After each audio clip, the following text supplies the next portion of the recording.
最近呢，这个梅菜扣肉可以说是非常的火哈，但是梅菜扣肉用槽头肉来做，我还是第一次听说。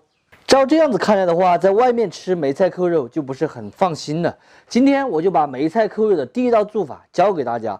首先选肉一定要选择这种半肥半瘦的五花肉，不要用槽头肉，槽头肉吃不得，全是淋巴。第一步用喷火枪把它的表皮简单的烧一下。清洗干净后，从中间把它一分为二，冷水下锅，先给它煮一下。姜葱、花雕酒、糖色，我今天就用的这个瓶装糖色就很方便了。烧开过后，转小火，给它煮个半个小时上色。梅菜扣肉嘛，就准备一点梅干菜，加入清水，提前泡发一下。五花肉的时间煮来差不多了，先漏出来，另起锅把油烧起。煮好的这个肉，用牙签在它表皮黑漆不停的剁。这一步主要是把它里面的油给排出来。放一个漏勺给它隔一下，再把五花肉放下去炸。这样子炸的话有一个好处，就是五花肉不会被炸糊。一面大约炸个4到5分钟过后，看一下，这个颜色非常的红亮，很成功哈。翻一面继续炸就是了。炸好过后就给它漏出来，放到温水里面泡起，继续把剩下的炸完就可以了。将就锅里面留一点点油，加一点姜末，下梅干菜。梅干菜一定要把水分给它挤干哈，这样炒一下会更香。水分炒掉过后就可以关火出锅。猪肉泡好过后，它的表皮是很多这样子的纵字洼洼的，很好看。这样就来切，一般情况下就是3到4毫米的厚片，太薄了的话吃起来又没有那种吃肉的感觉，尽量切来厚薄均匀一点。如果是饭店里面或者说办爸爸宴的话，这样子其实就是1碗的量了。咱们自己吃就黑漆的给它多切一点都行。扣肉里面加一点姜葱蒜、四川醪汁儿、老干妈香辣豆豉、胡椒粉、鸡精、花椒面、豆油、老抽，给它拌转拌转的。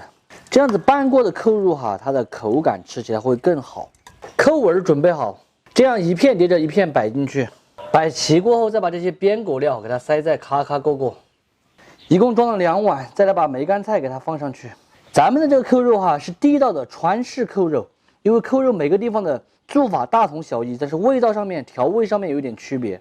这样把它放入蒸锅里面，我用的是高压锅哈，如果直接隔水蒸的话，大约要蒸1个半小时。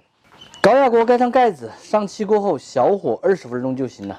咱们的肉已经蒸好了，叫它揭开盖子给它取出来，给它扣一个盘子在这上面，趁它不注意的时候翻过来，汤汁一定不要洒掉了。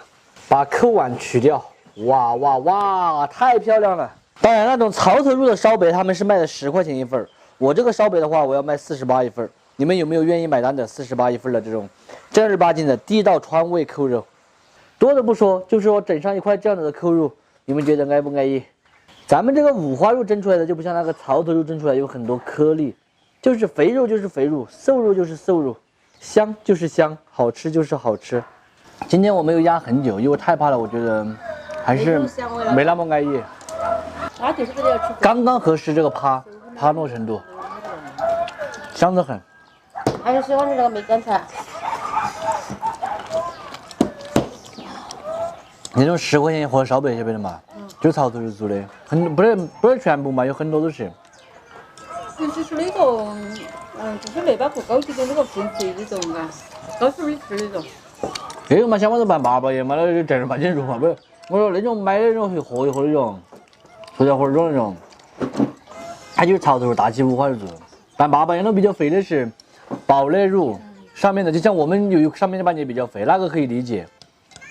因为我们这里买五花肉的话，都是堡内五花，然后还有那个里脊全部一起给你。有些它淋巴都没有弄干净。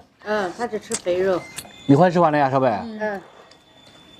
这个小娃有点凶哦，1块都已经吃完了。就刷一刷。